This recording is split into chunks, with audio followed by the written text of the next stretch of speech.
Hello everyone, welcome to How to Fix Tech. In this video guys, let me show you the error first. If I want to change my time zone automatically, as you can see here, set time zone automatically is turned off. So how to fix this issue? So fixing this issue is very easy since you have disabled the location of your system. So we need to enable that so that it can recognize that what is your current zone now. So let me show you.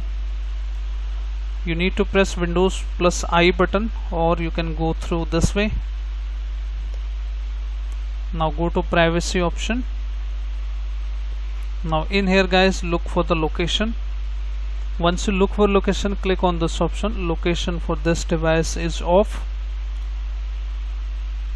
Just set to on it like this, and also allow apps to access your location.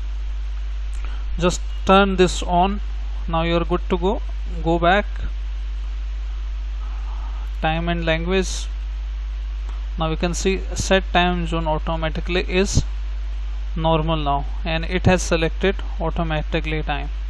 So hope this small video helps you guys. If yes, then hit like, subscribe and share. Thank you. Thanks for watching. You can also join the membership.